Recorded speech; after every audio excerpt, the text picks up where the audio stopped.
Donc là, c'est le diagramme enthalpie. Vous avez sur l'axe des ordonnées la pression, l'axe des abscisses, c'est l'enthalpie massique. Hein. Là, c'est la courbe de saturation. Le domaine du liquide, liquide plus vapeur. Et là, c'est la vapeur. Hein. Donc là, c'est noté les H. Hein. 140, 160, etc. Vous avez la pression là, en barre. Et là, vous avez des traits.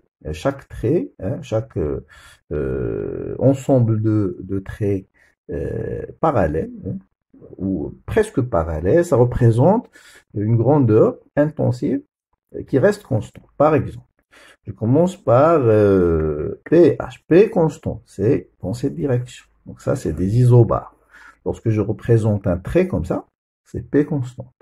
Par exemple, une transformation isobare ou on va dire, un échauffement isobare d'un gaz, donc par exemple de ce point jusqu'à ce point-là. Bon. Une détente d'un gaz, par exemple, une détente de Joule-Thomson, comme ça, c'est vertical, un H constante, hein, ou par exemple d'un liquide, H constante. Parce que H constante, c'est vertical. P constante, c'est horizontal. Maintenant, pour la température. Pour la température, hein, on a déjà représenté ça. Pour la température, pour le diagramme pH,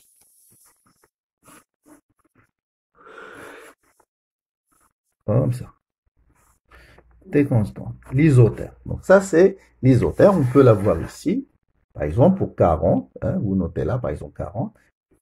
Comme ça c'est le palier de changement d'état et vous pouvez suivre, vous allez trouver 40 ici. 40 ici, 40 là, dans ça, tout ça, sur cette ligne, par exemple une transformation isotherme, je peux commencer du liquide, hein, je dis par exemple une détente isotherme, hein, jusqu'à ce point-là, puis changement d'état, et puis diminution de la pression à température constante.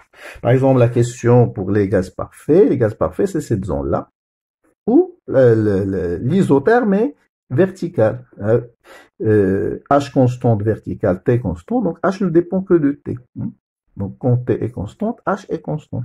Donc, pour les pressions, les faibles pressions, on a ces traits-là, hein, des isothermes. Je peux prendre, par exemple, pour, par exemple, 20, ici. Donc, c'est comme ça. Je présente comme ça.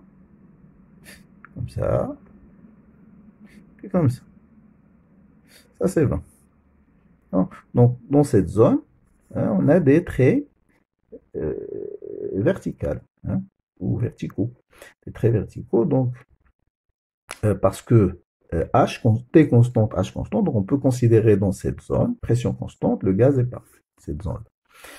Puis vous avez ces traits-là, c'est les isotitres, hein, c'est-à-dire X vapeur reste constant sur ce trait-là, X vapeur reste constant. Si on prend par exemple, si on veut déterminer X vapeur, par exemple, en ce point-là, c'est LM divisé par LV. On prend HL, hein, c'est 200 par exemple, HM c'est 320 et H de V c'est à peu près 390. Hein, on fait donc X vapeur, c'est LM sur LV. C'est LM sur LV. Et on peut, au lieu de faire le terme, on peut déterminer directement, par exemple, en ce point. Donc, je suis ce trait-là. Donc, X vapeur, c'est 0,60. Bon. Par exemple, ce point-là, c'est 0,40. En ce point-là, c'est XV. Donc, en tout point de ce trait-là, c'est le même titre. C'est le même titre en vapeur. Par exemple, 0,90 en tous ces points-là. Une transformation iso, on va dire isotitre, donc par exemple de ce point-là, ce point. Une compression isotitre, c'est ça comme ça. Puis pour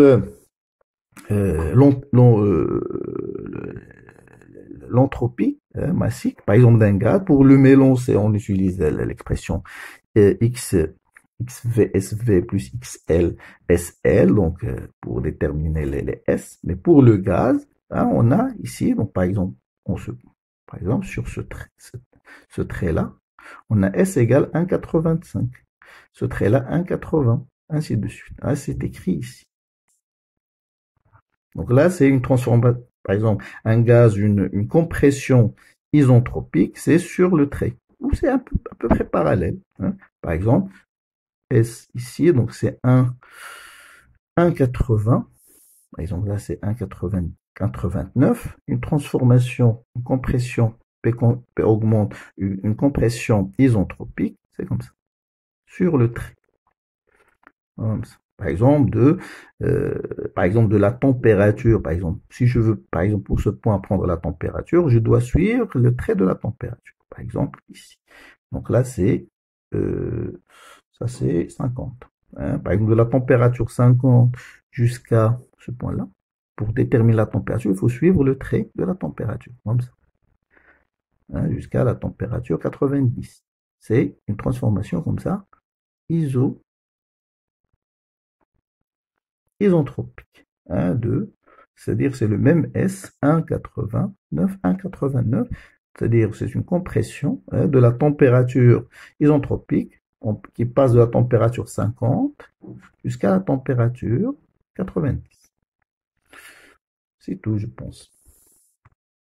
Donc, comment représenter le diagramme, le cycle d'une machine dans le diagramme HP? La machine qu'on va étudier, c'est le climatiseur d'une voiture. Donc, le climatiseur est constitué de 4 compartiments.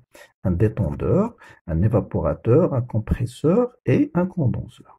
Dans cette machine, le système étudié, c'est pas la machine, c'est-à-dire les compartiments. C'est surtout le fluide qui circule. C'est sur le système étudié. Donc, chaque compartiment, toute la machine, c'est un système fermé, mais chaque compartiment, c'est un système ouvert.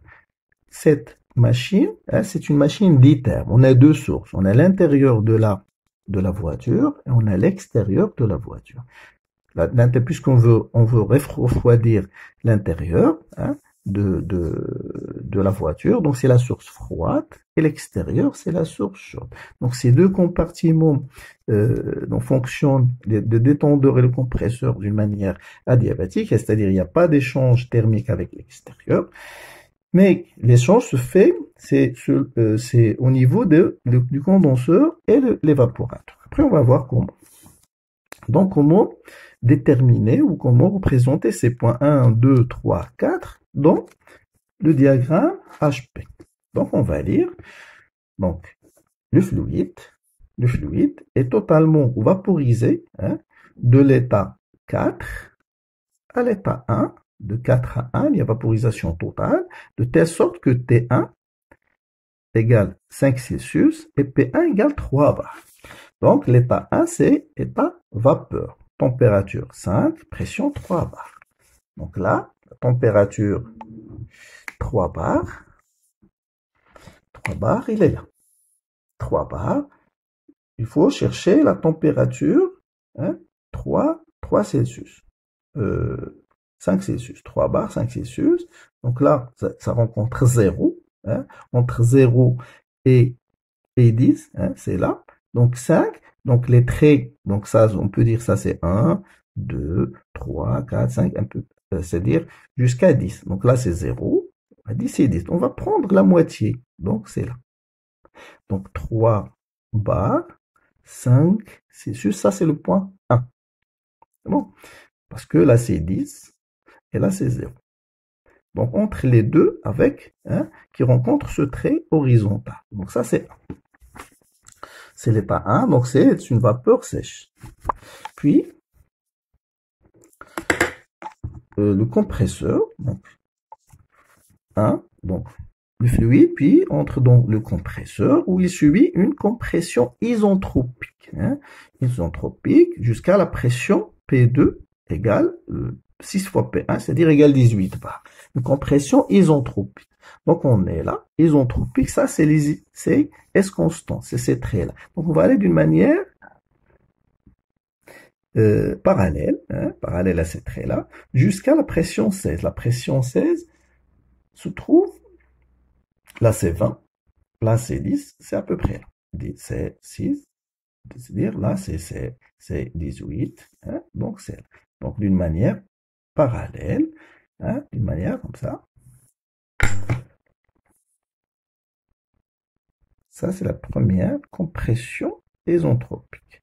Ça, c'est l'état 2. L'état 2, c'est-à-dire ici. Puis, hein, il n'y a pas d'échange thermique, donc c'est adiabatique. Puis là, il subit une condensation. Le fluide subit une condensation. Lorsqu'il subit une condensation, hein, le fluide sortant du compresseur entre dans le condenseur et subit un refroidissement isobare jusqu'à la température 60 Celsius, à la température 60 Celsius, au cours duquel il est totalement liquide. C'est-à-dire, on va transformer cette vapeur, ce gaz, hein, d'une manière isobare, on va le refroidir d'une manière isobare, jusqu'à le transformer en liquide. C'est ça, isobare, c'est ça. Ça nous donne ce point-là. Et quand le fluide est refroidi, il dégage de la chaleur. Lorsqu'il dégage de la chaleur, il dégage la chaleur vers l'extérieur, vers la source chaude. Donc il donne QF à la source, hein, il donne QC à la source chaude. Donc QC est négatif. Donc parce que lui, il est refroidi. Donc lorsqu'il est refroidi, donc il dégage la chaleur pour se refroidir. Puis, le fluide sortant du condenseur, hein, va entrer dans le détendeur. Donc il va subir une détente adiabatique. Le fluide sortant du condenseur est détendu dans le détendeur selon une transformation adiabatique jusqu'à la pression P1, hein, du point 4. De là jusqu'à la pression P1, c'est-à-dire 3 bars. Donc le fluide sortant du condenseur est détendu dans le détendeur selon une transformation supposée adiabatique jusqu'à la pression P1. Donc cette transformation, là, si on applique le premier principe du système ouvert, dans le détendeur, il n'y a pas de partie mobile, hein, il n'y a pas de partie mobile, elle est adiabatique, donc elle est isenthalpique. Hein, isenthalpique, c'est-à-dire c'est vertical jusqu'à la température, hein, la température 60, la température jusqu'à la pression. Jusqu'à la pression P1. La pression P1, c'est 3, c'est celle-ci. 3, c'est-à-dire sur la même ligne que 1. Hein, donc c'est une transformation comme ça, isenthalpique. Hein, puis dans l'évaporateur, il subit une évaporation ou une vaporisation. Une vaporisation, hein, comme ça. Hein, une vaporisation jusqu'au point 1. Lorsqu'il subit une vaporisation, lui, il se vaporise. Hein, mais il va prendre de la chaleur d'où? Il va prendre de la chaleur de la source froide, c'est-à-dire de l'intérieur. Donc l'intérieur va être refroidi. Donc il prend QF, hein, le fluide prend QF de la source froide. Du coup, il est totalement vaporisé jusqu'au point 1. C'est bon? Et comme ça, on représente le cycle. C'est bon? Donc on a ces deux. Donc là, c'est QC, et là, c'est QF. Là, c'est adiabatique, là, c'est adiabatique. Q égale 0, Q égale à 0. Non? Donc là, c'est un cycle, hein, on voit le son, c'est le cycle récepteur. C'est un récepteur, c'est un climatiseur, donc c'est un récepteur.